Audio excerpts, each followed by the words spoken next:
یہاں آنے کا مقصد حضرت مفتی سلمان اظہری صاحب قبلہ کو ممبئی کی سرزمین پر گرفتار کر لیا گیا اور گرفتاری کی کوئی ایسی بڑی وجہ نظر نہیں آئی کہ جس کی بنیاد پر انہیں گرفتار کیا جائے۔ انہوں نے اپنی تقریر کے آخر میں ایک شعر پڑھا۔ شعر یاد ہے آپ کو؟ کیا شعر ہے؟ کیا شعر ہے آپ بتائیے؟ کچھ دیر کی خاموشی ہے، کچھ دیر کی خاموشی ہے، کچھ دیر کی خاموشی ہے، آج کل ہمارا، کل ہمارا، کل ہمارا، یہ شعر مفتی صاحب نے پڑھا۔ چونکہ ہم جو آگے بات کرنے والے ہیں وہ پتہ ہونا چاہیے کہ کیا بات ہو رہی ہے۔ سکون سے بیٹھ جائیے، آپ کو نعرہ لگانے کا موقع دیا جائے گا۔ یہ شعر میں آپ کو اس لیے پڑھ کے بتا رہا ہوں تاکہ آپ کو یہ پتہ چلنا چاہیے کہ ہم یہاں کیوں آئے ہیں۔ مفتی صاحب قبلہ نے گجرات کے شہر جوناگڑھ میں یہ شعر پڑھا، اس کے بعد وہاں ان کے خلاف FIR درج کرائی گئی اور ممبئی سے مفتی صاحب قبلہ کو اچانک سے گھر جا کر گرفتار کیا گیا۔ اور اگر اس شعر پر بات کی جائے، سمجھنے والی بات یہ ہے کہ آج ہم اور آپ سب جانتے ہیں سوشل میڈیا کا دور ہے، ایڈیٹنگ کا دور ہے۔ چند سیکنڈ کا کوئی جملہ سن کر عام انسان تو اپنی رائے قائم کر سکتا ہے، لیکن کیا سسٹم کو ایک مختصر جملہ سن کر رائے قائم کر دینی چاہیے؟ کیا اس کے لیے جانچ نہیں ہونی چاہیے؟ کیا اس کے لیے تحقیق نہیں ہونی چاہیے؟ کیا اس کے لیے پورا پروگرام نہیں سننا چاہیے؟ کیا اس کے لیے پورا بیان نہیں سننا چاہیے؟ اور بیان سننے کے بعد اس پورے بیان کو ہمارے ہندوستان کے آئین کے قانون کے سامنے رکھا جائے کہ وہ بیان ہندوستان کے قانون کے مقابلے میں صحیح ہے یا غلط ہے۔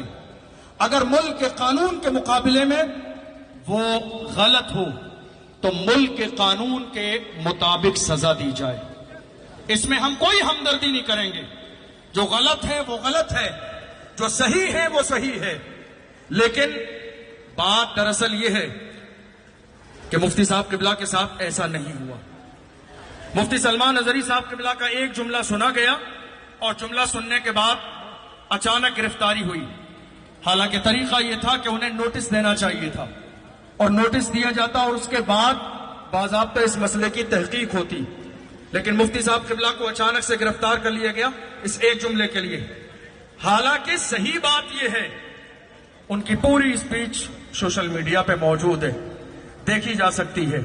انہوں نے اپنی تقریر میں کسی دھرم کا نام نہیں لیا، کسی مذہب کا نام نہیں لیا، کسی کے خلاف بیان نہیں دیا، کسی کے خلاف کوئی بیان نہیں دیا۔ انہوں نے کسی دھرم کا، مذہب کا کوئی بھی ایسا جملہ نہیں کہا۔ وہ اپنی اسپیچ مکمل کر رہے تھے، کرتے کرتے یہ ایک بہت پرانا شعر ہے، بہت پرانا شعر ہے جس کو پڑھ کر انہوں نے اپنی تقریر ختم کر دی۔ اور اس سے پہلے جیسا کہ ویڈیو میں ہے، غالباً وہ اسرائیل یا فلسطین کے موضوع پر بات کر رہے تھے۔ اب غور کرنے والی بات ہے، اگر کوئی یہاں یہ کہنے لگے کتے بھونک رہے ہیں تو میں تو برا نہیں مانوں گا، میں برا مانوں گا؟ میں انسان ہوں، میں انسان ہوں، مجھ سے نہیں کہا ہے، مجھ سے تو کہا ہی نہیں ہے، میں نے کیوں برا ماننا ہے؟ مفتی صاحب قبلہ نے اپنا بیان اس انداز میں مکمل کیا اور مفتی صاحب قبلہ کو گرفتار کر لیا گیا اس ایک جملے پر۔ حالانکہ صحیح بات یہ ہے، اگر کوئی اس حوالے سے بات کرنا چاہے تو اس سے زیادہ بڑے بڑے جملے آج سوشل میڈیا پر موجود ہیں، اور اگر کوئی انکار کرنا چاہے تو ہم دلائل کے ذریعے، دلیلوں کے ذریعے یہ بات ثابت کر دیں گے۔ یہ وہ دور ہے کہ انسان بولنے والا مکر نہیں سکتا ہے۔ یہ وہ دور ہے کہ آج یوٹیوب پر ساری چیزیں موجود ہیں، آپ نے کب بولا، کہاں بولا، کیا بولا، کس لیے بولا، کس کے سامنے بولا۔ مفتی سلمان صاحب نے اپنی تقریر میں ایک آخر میں شعر پڑھا، لفظ کتا کہا، سارے لوگ ان کی بغاوت کرنے لگے. لیکن حال یہ ہے کہ اسی ہندوستان کی سرزمین پر تھوڑے سے زمانے پہلے کی بات ہے، ہریدوار کی سرزمین پر دھرم سنسد ہوئی. دیکھا نہیں دیکھا آپ نے؟ موجود ہے، گوگل کیا جا سکتا ہے، یوٹیوب پر دیکھا جا سکتا ہے.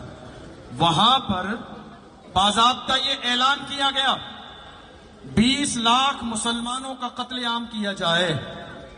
اعلان کیا گیا، ویڈیو موجود ہے، دیکھی جا سکتی ہے. اسی دھرم سنسد میں یہ بھی اعلان کیا گیا کہ اگر آپ کو سلامت رہنا ہے یا تو مرو یا مارو. اسی دھرم سنسد میں یہ بھی اعلان کیا گیا کہ اگر تمہیں ہندوستان کی سرزمین پر سلامت رہنا ہے تو تمہیں ہاتھوں میں ہتھیار اٹھانے پڑیں گے. ذرا جملے کو ایک دوسرے کے سامنے رکھ کر غور کیجئے، ذرا غور کیجئے. یہاں تک کہا گیا کہ جس طرح میانمار میں صفائی ابھیان چلایا گیا، مسلمانوں کو مارا گیا، کاٹا گیا، نکالا گیا، اسی طریقے سے ہندوستان کی سرزمین پر صفائی ابھیان چلانا چاہیے اور مسلمانوں کو مار مار کر باہر نکال دینا چاہیے تاکہ ہندوستان باضابطہ مسلمانوں سے پاک اور صاف ہو جائے. یہ ساری اسپیچ موجود ہے، ساری اسپیچ موجود ہے. مفتی صاحب قبلہ، مفتی سلمان اظہری صاحب کا اگر بیان آپ دیکھیں، لاک ڈاؤن کے زمانے میں ڈاسنا مندر کے مہنت یتی نرسنگا نند سرسوتی نے ہمارے نبی صلی اللہ علیہ وسلم کی شان میں گستاخی کی. اور جب ہمارے نبی کی شان میں گستاخی کی، اس وقت میں مفتی صاحب سلمان اظہری صاحب نے جواب دیا، اور یہ جواب کا سلسلہ کافی لمبے زمانے تک چلتا رہا. میں آپ سے کہنا چاہتا ہوں اس زمانے کی ساری ویڈیوز موجود ہیں، سلمان اظہری صاحب کی بھی اور نرسنگانند سرسوتی کی بھی. دونوں کی ویڈیو کو سامنے رکھیں. مفتی سلمان اظہری صاحب لگاتار یہ کہتے رہے، سامنے آئیے، بیٹھ کر بات کیجئے، مقابلہ ہوگا، مباہلہ ہوگا، ہم اگنی پریکشا دیں گے. یہ باتیں چلتی رہی. لیکن دوسری طرف سے لگاتار ہمارے نبی کی شان میں گستاخی کی گئی. ہمارے نبی اور نبی کے صحابہ کو لٹیروں کی جماعت کہا گیا. قرآن کے بارے میں کہا گیا قرآن گالیوں سے بھرا ہوا ہے، معاذ اللہ. ایسے ہزاروں لاکھوں جملے ہیں جو کہے گئے، اور اس کے باوجود حالت یہ ہے. کس کی گرفتاری ہوئی؟ کون آج جیل میں ہے؟ کس کو پریشان کیا گیا؟ کسے ستایا گیا؟ آج دیکھ لو میڈیا کا حال یہ ہے. میں سب کے لیے نہیں کہہ رہا ہوں، جو اچھے ہیں، جو ایماندار ہیں، وہ لائق احترام ہیں. ورنہ بہت سارے لوگوں نے دنیا کے سامنے صرف نام کمانے کے لیے، ذرا آپ یوٹیوب اٹھا کر دیکھو کتنے چینل ایسے ہیں جنہوں نے مفتی صاحب کے لیے کیا کہا.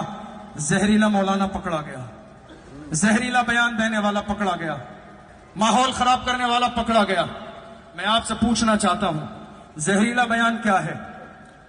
دنیا کی یہ تاریخ ہے، جب کوئی ایک پاپولر شخصیت ہوتی ہے اور جب اس کو پکڑا جاتا ہے، کسی مسئلے پر گرفتار کیا جاتا ہے، تو اس کے ماننے جاننے والے تھانے میں آگ لگا دیتے ہیں. یہ ملک کی بے شمار واقعات ہیں، ہندوستان میں بھی اور ہندوستان سے باہر بھی. یہ اپنی محبت کا انداز ہے. میں مفتی صاحب کے بارے میں خبر دے رہا ہوں آپ کو، ایسا بہت ساری مثالیں ہیں. مفتی صاحب جس دن گرفتار کیے گئے، جیسے ہی سلمان اظہری صاحب کو گرفتار کیا گیا، لے جایا گیا تھانے میں، ان سے محبت رکھنے والے لوگوں کا